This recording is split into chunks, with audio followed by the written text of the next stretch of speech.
بوڑھے خدمت کرتا ہے، شیخ کی استاد کی بڈھا ہے تو اس کے خدام اس وقت لکھ دیے جاتے ہیں، جب وہ بوڑھا ہوگا تو اس کی فوری خدمت کریں گے.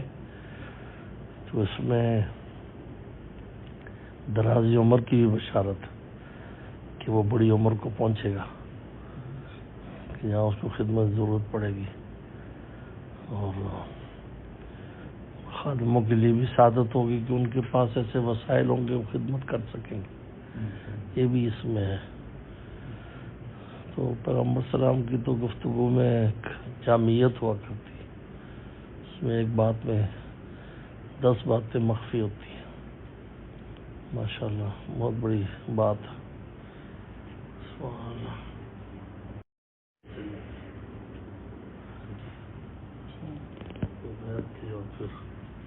تو شیخ سے ان کی زندگی میں جیسے شمس الدین ترک جو ہے وہ خلیفہ تھے حضرت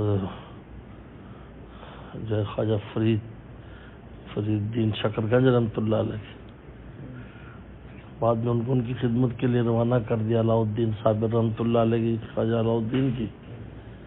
پھر وہ ان سے بیعت ہو گئے اور ان کی خلیفہ ہوئے. سند میں ان کے بعد ان کا نام جب وہ نیچے آتے پھر اوپر علاؤ الدین صابر آتے پھر خواجہ فرید الدین. اسی طریقے پر حضرت میر صاحب ہمارے اور ابرار الحق صاحب رحمۃ اللہ علیہ سے بیعت تھے. لیکن آداب میں سے یہ ہے کہ پہلے شیخ کو بالکل ظاہر نہ ہونے دے کہ آپ ان سے بیعت نہیں ہے، تو جب بھی ملے ایسے سلوک کرے جیسے آپ کے مرشد ہوں. ہاں جی، اس سے اظہار آسانی ہوتی ہے. ہاں جی، اس سے یہ سلوک کرے. باقی فیضان اٹھائے جس سے اصل ہوتا ہے، جس سے فیض اور ہو رہا ہوتا ہے، جس سے وہ مناسبت محسوس کرتا ہے، اصل وہ ہے. حضرت والا رحمۃ اللہ علیہ نے بہت سے بہاول نگر یا پنجاب میں حضرت سے جو بیعت تھے، بعض پرانے بھی تھے لیکن ان کا کہ ہمیں مولانا جلیل احمد اخوند سب قریب بھی ہیں، دوسرا میں ان سے اصلاح لینا آسان میں ہے ہمیں.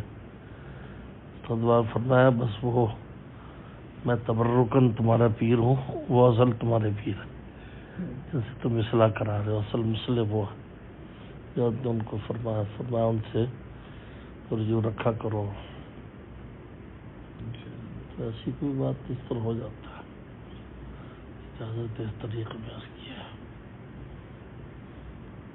دوسرے شیخ سے اگر بیعت بھی ہوگا وہ ہاں جی، دوسرے شیخ سے بیعت ہوگا اور خصوصاً ایک ہی سلسلے میں. تو کیونکہ بعض لوگوں کے لیے چھوٹوں سے فیضان حاصل کرنا آسان ہوتا ہے بنسبت بڑوں کے.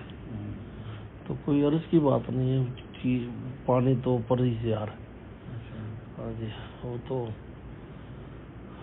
بمنزل جو گیٹ کے اور ان کے ذریعے وہ پانی آ رہا ہے. تو اصل تو فیضان تو بڑوں کے ہی ہے. ہاں جی.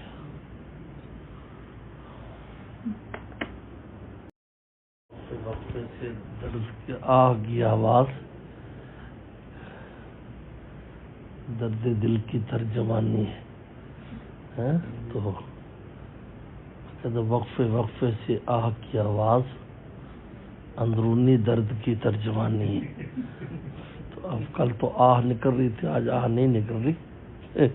اندرونی درد میں وقفہ ہے. حافظ بھی اندرونی درد ختم کیا. عجیب